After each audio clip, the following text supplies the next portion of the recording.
What happens when someone with a little power goes too far?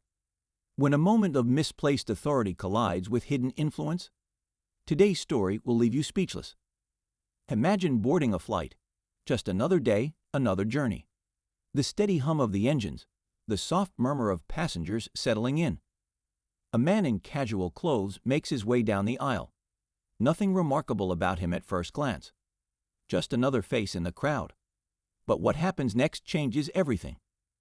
A flight attendant, sharp uniform, sharper tongue, singles him out. Her voice cuts through the cabin like a knife. The other passengers shift uncomfortably in their seats, eyes darting between them, tension building with every word. "Sir, you need to leave this aircraft immediately." Her mistake? She has no idea who he really is. No idea that with a single phone call, he could change the course of her entire career. No idea that the quiet man she's humiliating in front of a plane full of strangers isn't just any passenger. His father owns the entire airline. What follows is a lesson in humility that no one on that flight will ever forget, a reminder that appearances can be deceiving, and that how we treat others when we think no one is watching reveals who we truly are. You won't believe what happens next. Skylight Airways, the name itself whispered luxury. Their Boeing 787 Dreamliner gleamed under the afternoon sun, its sleek silhouette promising not just a flight, but an experience. This wasn't just any airline. It was the crown jewel of the aviation industry, known for its impeccable service and clientele who expected nothing less than perfection. Inside, the first-class cabin glowed with warm lighting that reflected off polished wood panels and hand-stitched leather seats. Crystal glasses clinked as pre-flight champagne was served. The air was perfumed with subtle notes of sandalwood and citrus, the signature scent of Skylight. Among the passengers streaming into the cabin was Michael Chen, 34, dressed in faded jeans, a simple gray t-shirt, and white sneakers that had seen better days. Nothing about him screamed wealth or importance. His dark hair was slightly tousled, his expression calm but tired as he navigated the aisle, a weathered backpack slung over one shoulder instead of the sleek leather briefcases carried by other first-class passengers. Michael slipped into seat 2A without fanfare, his movements efficient and unassuming. He didn't demand attention like the CEO across the aisle who barked orders into his phone, or the actress in 1B who hid behind oversized sunglasses. Michael simply existed in the space, content to blend into the background as he always had, despite his family name. At the other end of the cabin stood Veronica Miller, senior flight attendant for Skylight Airways for 11 years. Her uniform was pristine, not a wrinkle in sight on her navy blazer. Her blonde hair pulled back so tightly it seemed to stretch her features into permanent alertness. The golden wings pinned to her chest caught the light as she surveyed her domain with practiced precision. The crew called her the commandant behind her back. Passengers who had experienced her particular brand of service often left detailed complaints, but somehow she remained. Her efficiency was unmatched, her knowledge of protocols encyclopedic. What she lacked in warmth, she made up for in mechanical perfection. Veronica's eyes narrowed as they landed on Michael. Something about him didn't fit the Skylight mold. First class had standards, after all, and in her mind, he was already failing to meet them. Her lips pressed into a thin line as she watched him settle in, not bothering with the customary requests that regulars knew to make. A specific newspaper, a particular temperature for their water. "Jenkins," she whispered to her junior colleague, "keep an eye on 2A. He doesn't look like our usual clientele." Jenkins glanced over nervously. "He's on the manifest, Veronica. First class, full fare." "Manifest can be wrong," she replied curtly, her manicured fingernails tapping against the service cart. "You know how these things go. Someone's assistant makes a booking error, and suddenly we have to deal with it." The cabin filled steadily. Michael took out a dog-eared paperback, not a tablet or e-reader like the others, and began to read, oblivious to the scrutiny from across the cabin. Veronica continued her preparations, but her gaze returned to him repeatedly, like a compass needle finding north. The captain's voice came over the intercom, welcoming everyone aboard Skylight's flagship service to Singapore. As the announcement concluded, Veronica straightened her already perfect posture and began moving through the cabin. Her heels clicked sharply against the floor as she approached Michael's seat, each step deliberate, building a quiet tension that rippled through the air. Veronica stopped at Michael's seat, her smile not quite reaching her eyes. "Excuse me, sir. Your seat needs to be in the upright position for boarding." Michael glanced up from his book, momentarily confused. His seat was already upright. "I believe it is," he said quietly, gesturing to the perfectly vertical seatback. "Our policy requires it to be fully upright," Veronica insisted, reaching over and adjusting his seat by perhaps half a degree. "Safety regulations." Of course, Michael nodded politely, returning to his book. Veronica lingered. "Your bag needs to be completely under the seat in front of you." Michael looked down. His backpack was indeed beneath the seat, though one small corner protruded slightly. He nudged it with his foot until it disappeared completely from view. "Thank you," Veronica said with crisp professionalism before moving on. The businessman across the aisle raised an eyebrow but said nothing, returning to his loud phone conversation about quarterly projections. 10 minutes later, as the final passengers boarded, Veronica returned with champagne flutes balanced on a silver tray. She served everyone in first class with practiced efficiency, her movements graceful and precise. When she reached Michael, however, she paused. "Would you prefer water instead?" she asked, her tone suggesting this was somehow the correct choice for him. "Champagne would be fine, thank you," Michael replied evenly. Veronica's smile tightened as she handed him the flute. "Just be careful with it. These are crystal." A few passengers exchanged glances. The implication that Michael might not know how to handle fine glassware hung in the air. As the plane began to taxi, Michael took a sip of his champagne and returned to reading. The book was well worn, its pages dog-eared from multiple readings. Kazuo Ishiguro's Remains of the Day, a story about dignity and service. Veronica's voice cut through his concentration. "Sir, all personal items must be stowed during takeoff." Michael looked up again. "I'm sorry." "Your book. It needs to be stowed in the seat pocket or your bag." The CEO across the aisle was still scrolling through his phone. The actress in 1B hadn't removed her AirPods. Neither received similar instructions. Michael carefully placed his bookmark and slid the novel into the seat pocket. "My apologies." The plane ascended smoothly into the clouds. Once they reached cruising altitude, the seatbelt sign dinged off, and passengers began to adjust their seats for comfort.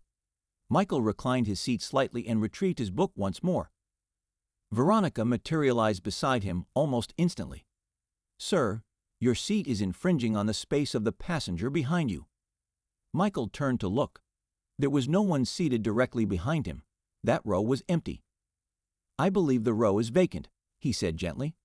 "It's about respecting the designated space," Veronica insisted, her voice gaining an edge that attracted attention from nearby passengers. "Please return your seat to its upright position." Michael complied without argument, though confusion flickered across his face. Throughout the next hour, the pattern continued. Veronica found reason after reason to approach Michael's seat. His tray table wasn't properly latched. His window shade was at an unauthorized angle. His call button had been accidentally pressed. It hadn't. With each interaction, her tone grew more clipped, her eyes colder. Other passengers began to notice the unusual scrutiny, exchanging uncomfortable glances as the tension in the cabin thickened. During the meal service, Veronica addressed every first-class passenger by name. "How is your filet, Mr. Harrington?" And more wine, "Ms. Devereux," except for Michael, who received only a curt chicken or fish. When she accidentally spilled water on his tray, barely missing his lap, Michael finally spoke up. "Excuse me," he said, his voice still remarkably calm despite the hours of targeted treatment. "May I ask if there's some problem?" Veronica straightened, as though she'd been waiting for this moment. "Problem? No, sir. I'm simply doing my job." "It seems I'm receiving different service than other passengers," Michael observed quietly. Something flashed in Veronica's eyes. Perhaps it was the fact that he'd called her out so directly, or perhaps it was his continued composure in the face of her provocations. Whatever the trigger, it pushed her over an invisible line. Different service. Her voice rose slightly. Perhaps that's because you don't seem to understand the standards of Skylight First Class. The cabin fell silent. Even the businessman paused his call. I don't believe I've violated any standards, Michael replied, his voice still level but firm. Sir, your attitude is becoming disruptive, Veronica announced, loud enough for everyone to hear. I'm going to have to ask you to move to economy class or be removed from this flight at our next transit point. Hushed murmurs rippled through the cabin. The other flight attendants froze, clearly uncomfortable with this escalation. I'd like to speak with the purser, please, Michael requested, still maintaining his composure. I am the senior flight attendant on this aircraft, Veronica declared, her chest puffing slightly with authority. And I'm telling you that your behavior is unacceptable for Skylight standards. She leaned closer, her voice dropping to a stage whisper that was still perfectly audible to nearby passengers. This isn't a budget carrier where you can behave however you want. Skylight has a certain clientele, and if you can't adjust accordingly, perhaps this isn't the airline for you. The implication was crystal clear to everyone listening. She didn't believe he belonged in first class. She didn't believe he belonged on Skylight at all. Michael's expression remained unreadable as he carefully closed his book and placed it in his backpack. The silence in the cabin was deafening. All eyes were fixed on the confrontation unfolding in seat 2A. So what will it be? Veronica pressed, hands on her hips. Economy class, or shall I arrange for airport security to escort you off at our stopover in Dubai? Michael took a measured breath, his expression still remarkably composed. When he spoke, his voice was quiet but clear, the kind of quiet that commanded attention rather than strained for it. I'd prefer neither option, actually. Veronica's lips curled into a triumphant smile. I'm afraid those are your only choices, sir. There's a third choice, Michael said, reaching for his phone. I make a call. Threatening me won't help your situation. Veronica scoffed, though a flicker of uncertainty crossed her face. Something in his tone had shifted, still polite, but with an underlying confidence that hadn't been there before, or perhaps had been deliberately concealed. It's not a threat, Michael replied, his finger hovering over the screen. It's simply a call. The businessman across the aisle had fully abandoned his own phone conversation, now completely invested in the drama beside him. The actress in 1B had removed her sunglasses, her eyes wide with interest. Who exactly do you think you're going to call? Veronica challenged, though her voice had lost some of its edge. Michael looked up at her, meeting her eyes directly for the first time. The owner of this airline. A few passengers exchanged glances. One smothered a laugh, assuming this was an empty bluff from a passenger backed into a corner. Veronica didn't bother hiding her contempt. Right. I'm sure you have William Chen on speed dial. At the mention of the name, Michael's expression changed subtly, a ghost of a smile, perhaps. Actually, I do. He pressed a button on his phone and held it to his ear. The cabin collectively held its breath. After 2 rings, the call connected. Bei, Michael said softly, speaking in Mandarin. Wuzai ni de Fiji Shang. You yed shell wanti. Dad, I'm on your plane. There's a small problem. Veronica's expression froze.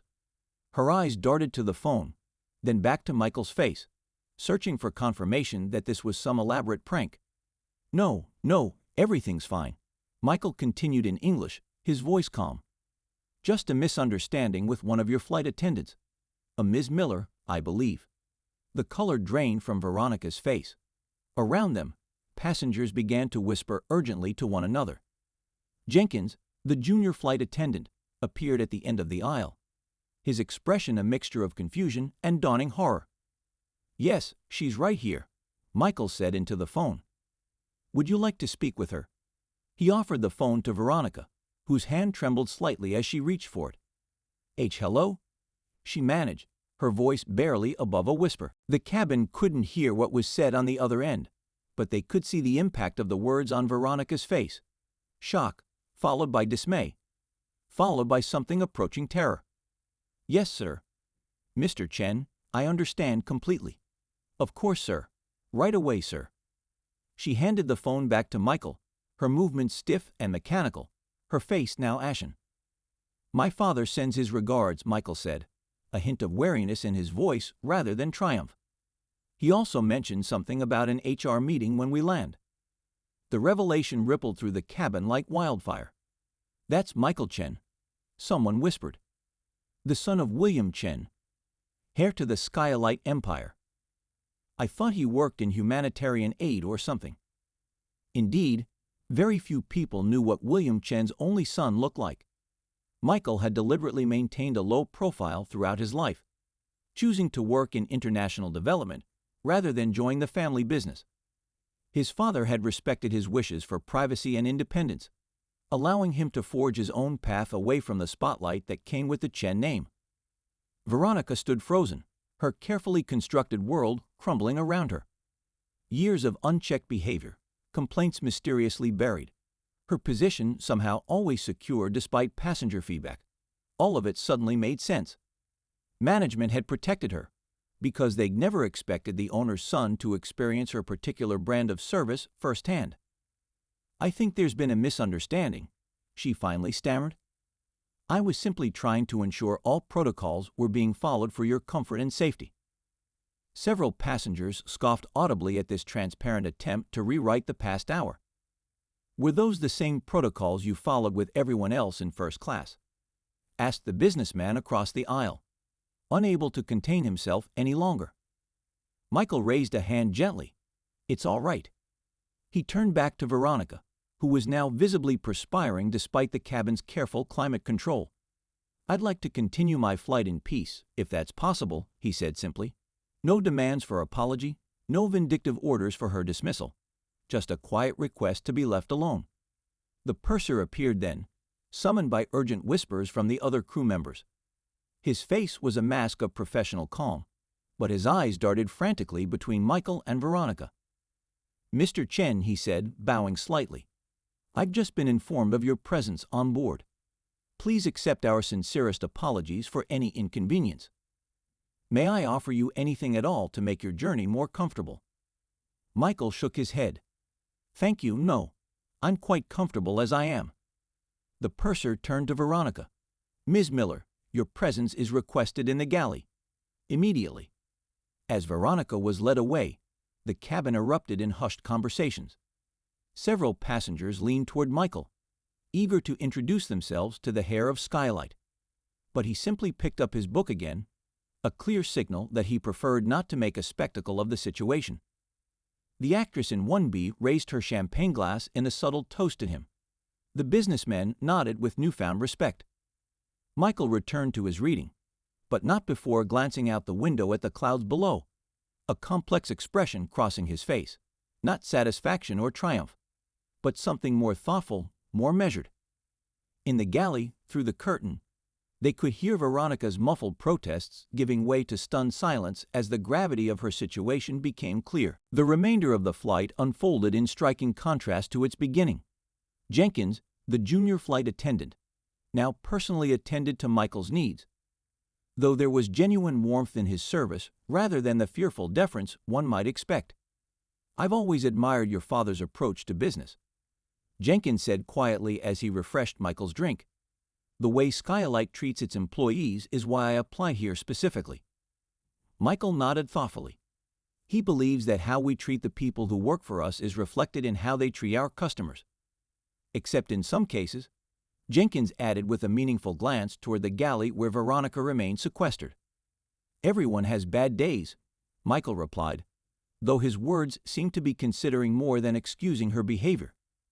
As the plane began its descent toward Dubai for the scheduled stopover, the purser approached Michael's seat, kneeling beside him to speak discreetly. Mr. Chen, your father has arranged for a representative to meet you upon landing. Ms. Miller will be leaving the flight here. He also asked if you prefer to continue on our private jet, which can be ready within the hour. Michael shook his head. That won't be necessary. I'm perfectly comfortable continuing as planned. The purser hesitated. Are you certain, sir? It would be no trouble. I'm sure, Michael said firmly. But please thank my father for the offer. As passengers prepared to disembark for the brief layover, Michael remained in his seat, absorbed once more in his book. The businessman across the aisle, gathering his belongings, paused. "I've flown Skylight for 15 years, he said, his earlier brusqueness replaced with genuine respect. "Best airline in the business. Your father built something remarkable." "Thank you," Michael replied simply. "I'll tell him you said so." "I've always wondered," the businessman continued, lowering his voice, "why you chose not to join the family business. The financial press speculates about it constantly." Michael closed his book, considering the question. "Because I wanted to earn respect, not inherit it." The businessman nodded slowly, processing this. "Well, after what I witnessed today, I'd say you've earned it regardless of your last name." The layover proceeded efficiently. Passengers stretching their legs in the Dubai terminal whispered about what had transpired, the story already growing with each retelling. By the time they reboarded, Veronica was indeed gone, replaced by a senior attendant who had been specifically requested from another flight. As they settled in for the longer leg of the journey to Singapore, Michael noticed the actress from 1B sliding into the seat beside him, recently vacated by its previous occupant who had mysteriously received an upgrade to a private suite. Alexandra Devereux. She introduced herself, extending a manicured hand. "Though you probably knew that." "Michael Chen," he replied with a small smile. "And actually, I didn't." She laughed, genuinely surprised. "That might be the first time I've heard that in years. It's refreshing." "I spend most of my time in rural development projects," he explained. "Our film selection tends to be limited." "That explains the humility," she observed.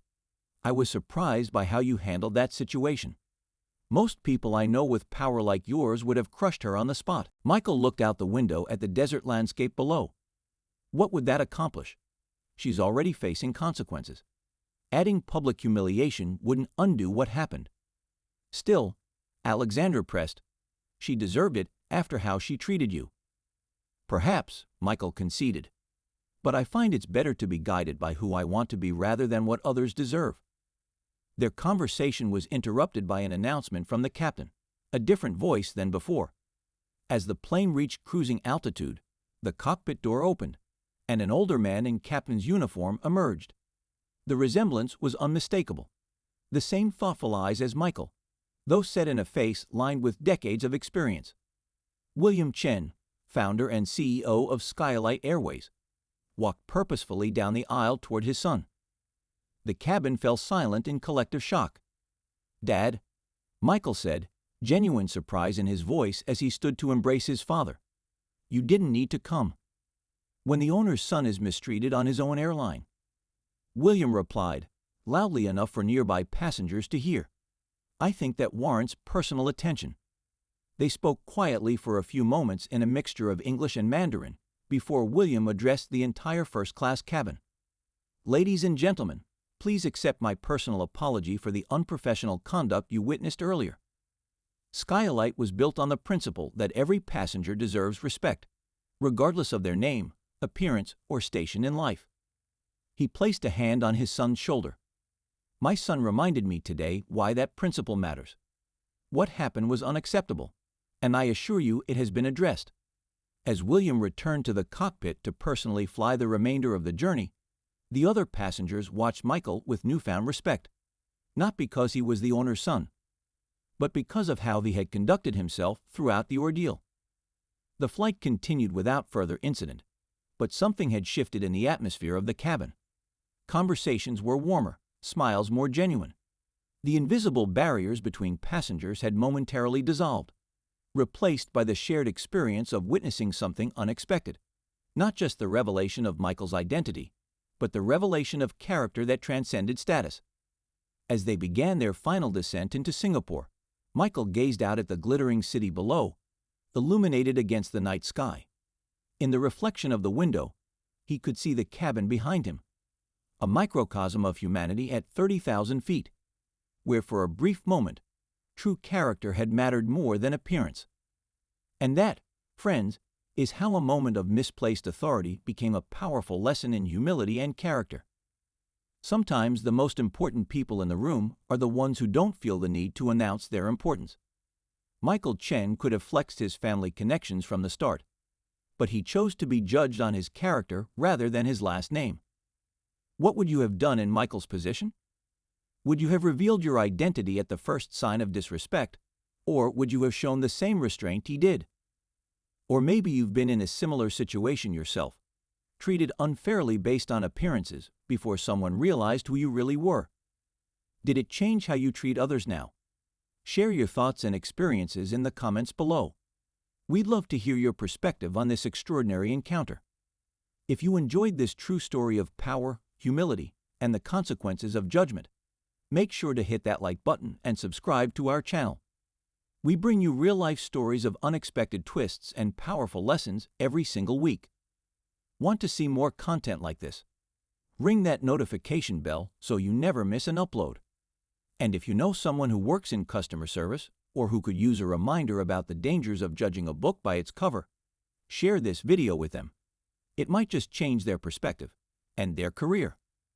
For those wondering what happened to Veronica Miller after this incident, well, that's a story for another video. Let's just say that William Chen's commitment to respect goes both ways, and his approach to the situation might surprise you. Thank you for watching. Flight Attendant kicks passenger. Doesn't realize his father owns the airline. We'll see you in the next video where we explore another incredible true story that proves once again that real life can be more dramatic than fiction. Until next time, remember, treat everyone with respect. You never know who might be sitting in seat 2A.